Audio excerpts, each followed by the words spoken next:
Hey guys, how's it going? My name's the Breph and welcome to another challenge video. Today I am very drunk and I'm asking the question, can you beat Pokémon RUBY with only an Elekid? Why am I very drunk? Well, does anyone actually expect anything else from me at this point? If anyone does want to know, I've been live streaming very recently, and including all of today where I've been drinking rather heavily. And during that live stream I decided that I was going to do this challenge, so I've just pulled it out of my arse and it's currently 20 to 3 in the morning and I'm recording audio while pissed drunk on whiskey, so it's all very good. It's not, this thing's going to go down here before it's even started. Ah well, who cares. Now about Elekid as a Pokemon, it's pretty shit. It's a baby Pokemon. Its best stat is 95 in speed and it's got a decent special attack of 65 and a physical attack of 63. All of the others are, well, decent. Its typing being pure electric means it's only weak to ground and obviously resists electric, flying and steel. It's not the worst Pokemon, it's not the best, but it should be a lot of fun. If I can fucking remember it. In terms of level up moves, Elekid learns nothing special, with all of them being, attacking moves at least, either electric or normal. I can see one major flaw with this. We have to take on both the electric gym and a rock type gym, of which the first Pokemon is part ground type. So we are pretty much screwed unless we take that on at a high level. The flip side to this, however, is that by TM it learns some brilliant moves. It learns moves like Return, like Psychic, like Brick Break, which are probably going to be the three that I use. Now, I'll be honest, I think everyone should probably expect me to... Oh, it's Rick Astley! I fucking love Rick Astley. I'm singing Rick Astley. Fuck this recording, I'm singing Rick Astley. We're doing karaoke. Oh, that karaoke session was fucking brilliant. But now I'm back and I'm not going to waste anyone's time, so let's just talk about the rules. And then we can get on with it. Today the rules are so straightforward that even that one slow kid in class had absolutely no chance of messing him up. And yeah, in case anyone's wondering, I was that slow kid in class. I guess it mirrors my life. Slow and methodical. Ladies, you know where to find me. Oh, that's such a virgin comment, mate. Anyway, yes, those rules, they're so straightforward. So straightforward. Elekid only in battle, apart from that pesky bloody 7th gym. No items are allowed in battle and TMs are as ever allowed. Now, while my liver is still intact because I've just finished one bottle of whiskey and it's currently 4:45 in the morning and I've opened up another bottle of whiskey, shall we get on with this before my liver dies? Game begins and I choose the male character, giving myself the witty and inventive name of Breph. We're then tasked with the usual stuff, set the time on the clock, head into our neighbour's house where upstairs we find a very strange looking object. It looks like a string of Pokeballs of varying sizes with a little loop on the end. I don't understand it personally, but it's not for me, and we decide to get the hell out of there before heading north to rescue her father, who tried to get his knob sucked by a small woodland creature. That went fucking terribly.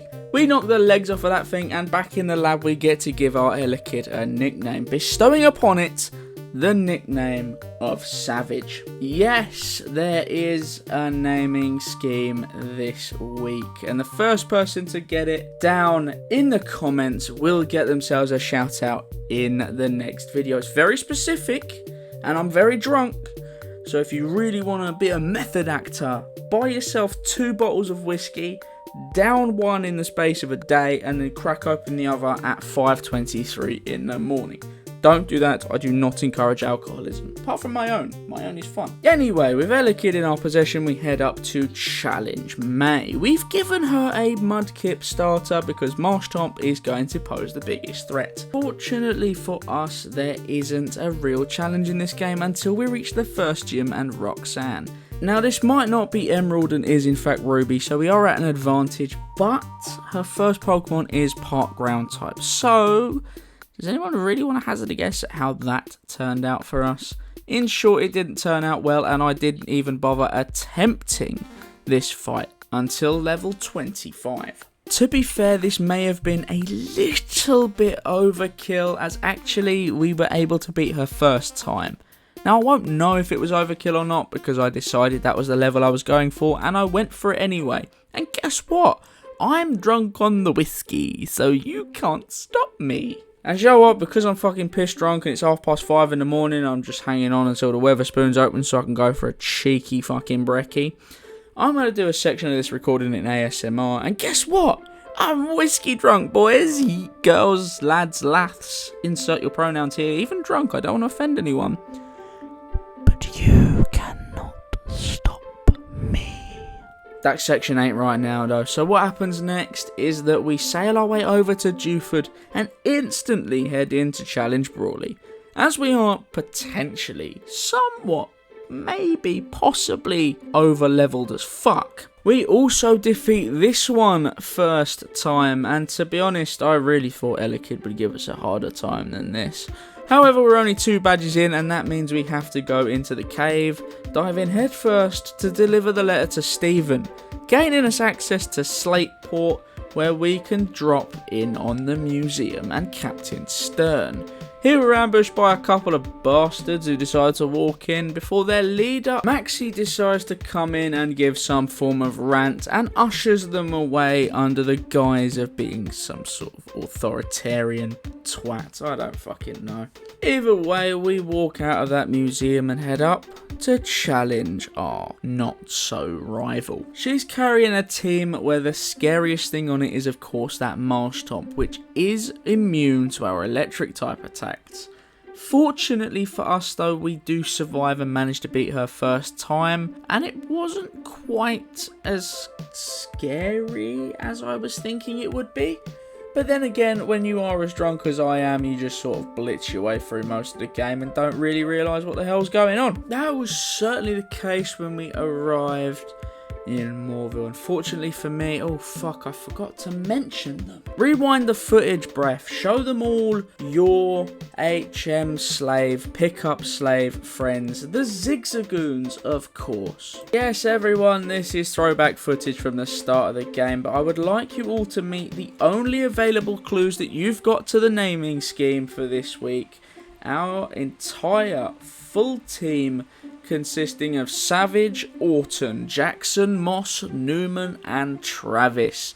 If you can tell me what the connection between all of these guys are, then you will bag yourself the shout out in the next video. Where was I? Ah yes, we're in Moorville now, and these little slaves have been very good at their jobs. They've been picking up an awful lot of stuff, and thankfully that equates to all of the monies, and with monies we can head in and do some gambling, but instead of gambling I just go and buy the TM for Psychic, which of course, being a little bit of coverage, being a little bit useful, is going to come in handy against Watson, I'm sure, especially if we can get those spec death drops. But before we can fight that balding old bastard, we have to go and fight Wally, who stands in front of the gym. He has a Ralts, and that Ralts goes down in a single blow. So just like that, let's fight the electric type gym. Watson is one of those fights that could have gone either way. He has some very strong members on his team, especially that Magneton. The steel typing is just not something I am equipped to deal with. But thanks to friendship, thanks to planning, and thanks to some naughty little spec death drops, we're able to defeat him with relative ease, claiming the 3rd badge and paving the way forward to Mount Chimney, where we get the pleasure of fighting Maxie. I'm whiskey drunk and I told you I was going to do it. Now if you don't mind me, I'm going back to the whiskey. Oh dear, Breph, you need a life, don't you, son? Maxie is what one could consider potentially painful. However, we were okay. We beat him first time, and I guess it's just down to luck, because that Camerupt is guaranteed to cause us problems in the not so distant future. However, this time that wasn't the case. We were able to pretty much defeat his entire team. Saying that like I remember what's going on. It's now 7 o'clock in the morning and I ain't got a fucking Scooby, love. What is going on with my life? Never mind, because I know what's going on in this game. It's just basic story stuff, innit? Yeah, do you know what? I'm following a framework, mate. Of course I'm following a framework, because the framework helps a drunk man stumble his way through a game. Because his only unique selling point is the fact that he's from London and he's a fucking alcoholic drunk, and it's brilliant. I love it. And no, I love it so much I've opened another bottle of whiskey. My head's gonna kill me. The things I do for entertainment, like take on the fire type gym with an electric type Pokemon. You might question why that's an issue. It's really not. I mean, at this point we've taken the meteorite and gotten ourselves the TM for return, so I'm not particularly worried. That attack stat is only marginally behind the special attack stat, so we could be alright with it. Either way, the only... oh god. Disgusting! Oh no. Oh, it burns. It burns. I don't mind. A bit like that fire type gym. No, the fire type gym was actually okay. Of course, Torkoal is probably the biggest block in the entire team, with it being so defensively bulky. But fortunately for us, it can't really do much. And we are well on our way through this game to the point where we have to go and fight Norman. Now, Norman caused me some problems. I remember this so clearly because I didn't see it coming, and I really should have. For some reason, him having 2 slacking on his team was something I considered to be irrelevant, and I thought that we would be able to completely defeat him. That was not the case. We had to go and level up a little bit more. We beat all his gym trainers and did only a touch of grinding. It really wasn't much. Coming back though, we were still able to be knocked out by his team, and it was just a case of pretty much brute forcing my way through. Which, I sound surprised, I really shouldn't be, it's me. But against 2 slacking, I was pretty happy that we were even able to defeat the gym at the level we were. Fortunately for us, that opens up a whole new portion of the game, including the Weather Institute, and after that, another fight with May. Her team is unfortunately not that good. It's not much better than it was last time, if I'm brutally honest. Obviously, the scariest point of it is still that Marshtomp. It's still a terrifying Pokemon because we're weak to that Mud Shot, and it likes to use, guess what? That Poxy Mud Shot. Doesn't matter though, we were able to beat it.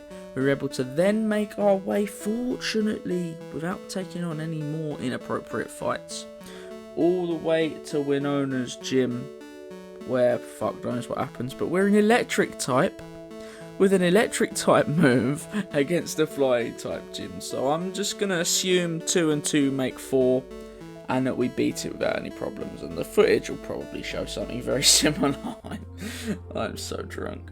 Yeah, I am racing my way through this game. It's 7 o'clock in the morning. I need my bed, but I need this edited as well. So we need to just crack on with it, don't we?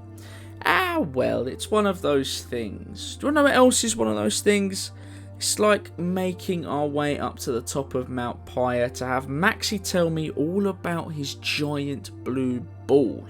Just one though. He needs to see a doctor, if you ask me. That's not normal. But up here, some old lady tells us all about different types of orbs as well, gives us a nice throbbing big red one to carry around in our sack, and sends us on our way towards, that's right, it's the time of the interview in Slateport. Here we witness Maxie steal a submarine, and oh, you know what's coming. We stand before Captain Stern and we exclaim those famous words.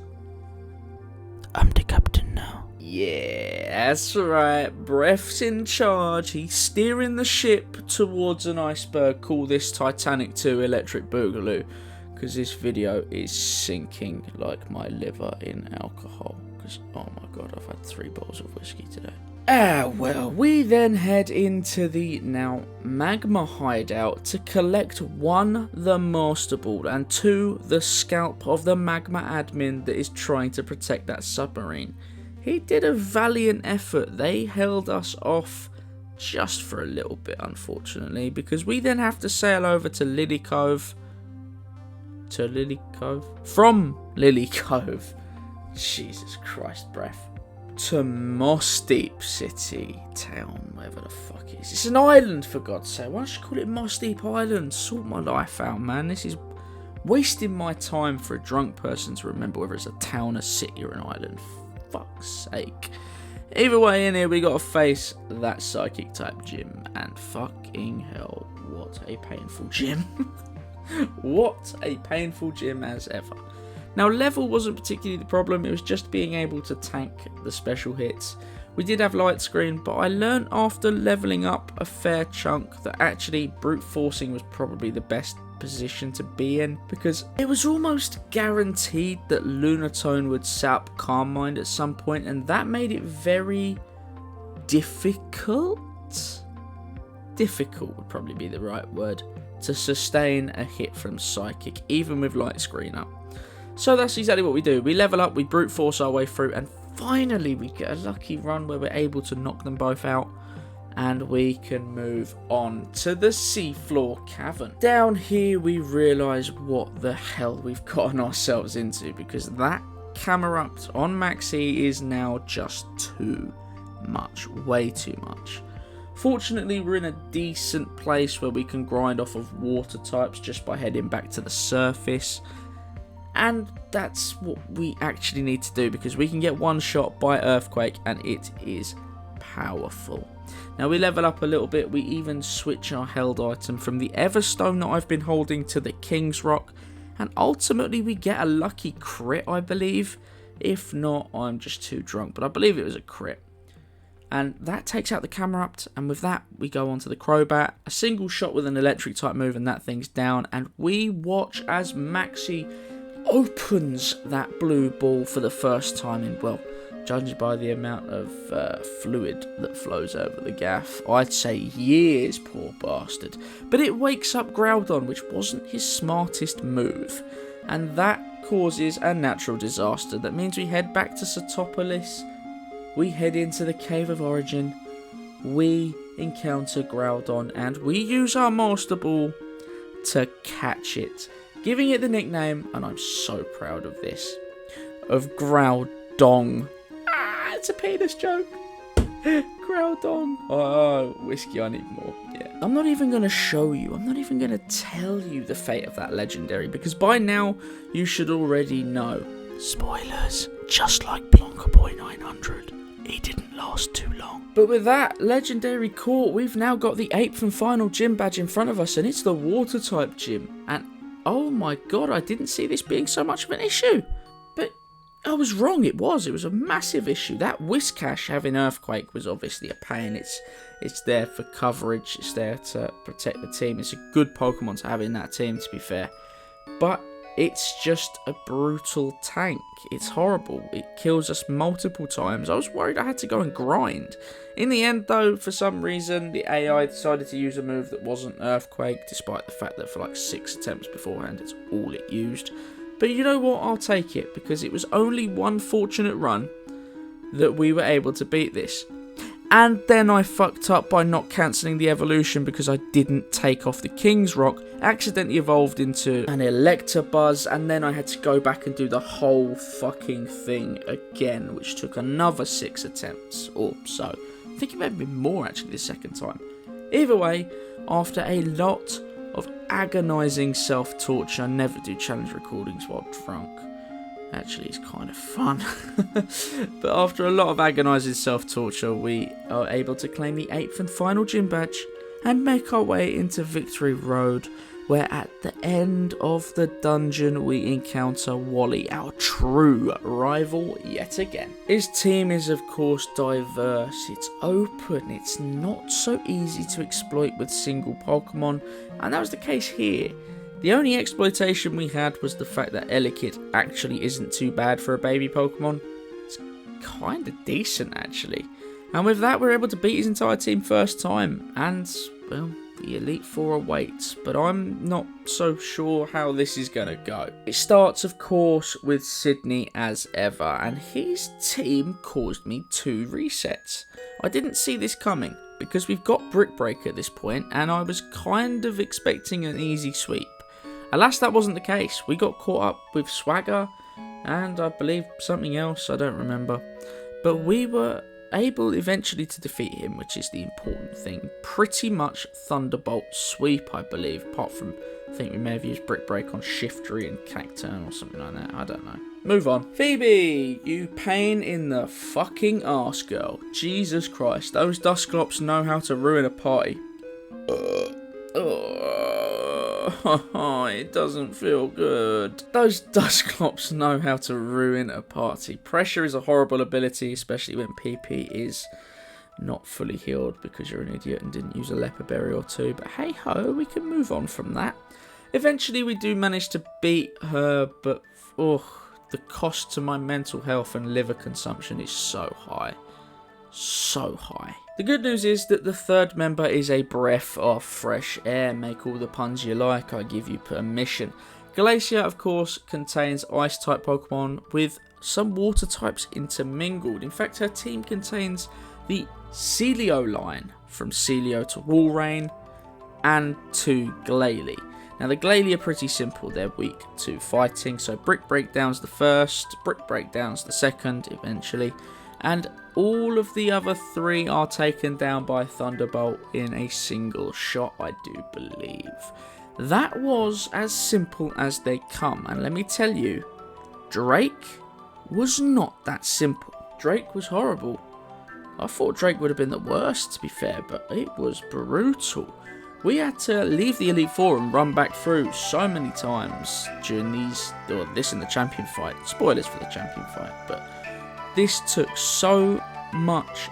This took most of the time, I think. I think I spent more time on these two than I did of any other point in the entire game, because my Zigzagoons weren't working in the Elite Four. But it's fine, you see, because I learned early on from attempts that the issue was the Shelgon. If we couldn't get it to flinch, if we took damage from it, we weren't going to be able to beat the Salamence, because the first Flygon sets up a Sandstorm and the second one has some sort of fetish for Flamethrower.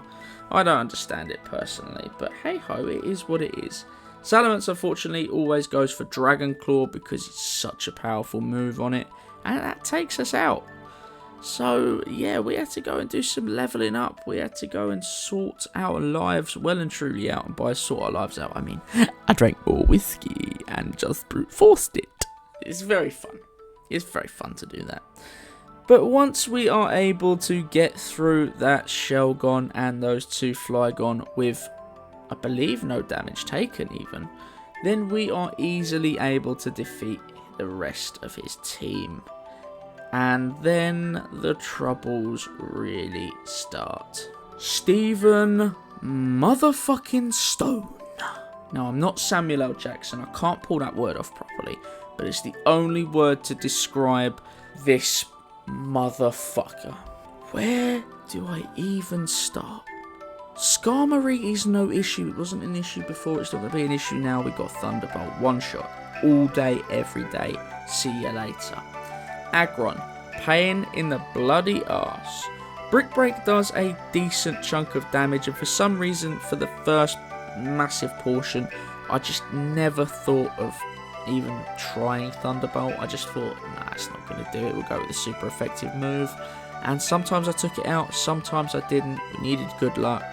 But even when we were able to take it out and get through to that Metagross, that third Pokemon with full health, one Earthquake knocks us out from full.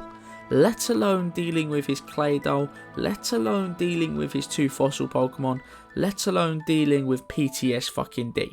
And then it dawned on me that that was the point where we had to go back through the Elite Four again, because the Elite Four are just the best place to gain EXP in this game. Damn, it just took so long. So long. I don't even remember what level we got up to. I think we were approaching the 90s, I believe, off the top of my head. To beat this fight, we practiced our bingo callers and we went 2 fat ladies, 88. I call them Donna and Karen, but you can forgive me on that. Either way, thank goodness this was the run, this was the run, this was the run. I'd learnt at this point that Thunderbolt was strong enough to take out Aggron, so thank goodness for that. Metagross, we needed just good luck. To be honest, that's all we could hope for. Paralysis, a flinch with King's Rock, anything like that would have been so helpful. And fortunately for us, we were able to get rid of it. Claydol was a bit concerning because it obviously knows Earthquake and it knows Ancient Power. But it turns out a couple of returns later and we were fine with that as well. Lileep's evolution, Cradillion, Anorith's evolution, and channel mascot, by the way, Armaldo, best Pokemon in Gen 3, hands down, bar the Grovyle sprite potentially. I'm a little bit biased, but who cares? When those two are defeated, I give up. It's over. We've done it. I have beaten champion Steven Stone with only an Elekid, and as a reward for all of that hard work, I allow it to do what it should have done back in the 8th gym, because it would have helped us out a shit ton. I let it evolve into Electabuzz, and that is what happens. We take our place in the Hall of Fame with our newly crowned Electabuzz, and it's 6 Zigzagoons around it. Woo, another challenge done. Would you look at that? At the start of this challenge, I asked a simple question. Can you beat Pokemon RUBY with only an Elekid? And the answer, as everyone knew, is yes. Yeah, of course you can, because despite being both weak to the ground type, which is why I chose RUBY in the first place, and also a baby Pokemon, Elekid is up there with some of the better Pokemon that I've used in challenge videos. It's definitely not the best, and it's nowhere near the worst. BSTs might be one thing, but I'm telling you now, nothing compares at all to using a Magcargo in Emerald. But in terms of this one, would I recommend it? And you know what? The answer again is yes. This was a lot of fun. It was a challenge, for sure. I was drunk, I hardly remember it, but I remember having to grind a little bit, which is always fun when you're blasting out karaoke and enjoying yourself to Phil Collins. Don't take that out of context, don't make it weird. I love Phil Collins, but not in that way.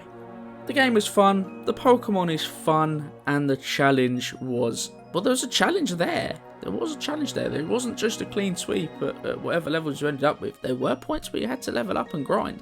So, if you look for a little bit of challenge in that sense, absolutely use an Elekid. Right, everybody, I am just impossibly tired, impossibly drunk, and it's only going to get worse for me because I have a friend coming over from back home and we're going on the fucking lash. So, if you haven't heard from me by, say, Monday evening, just assume that my liver's packed in, and it's been lovely knowing you all. It's been a fantastic ride, but it's going to carry on. I know my liver's going to survive. We've been through worse, haven't we, son? Either way, I'm not going to waste anyone's time anymore because I'm too drunk and I'll just ramble and start ranting about shit, and we'll save that for the live stream, shall we?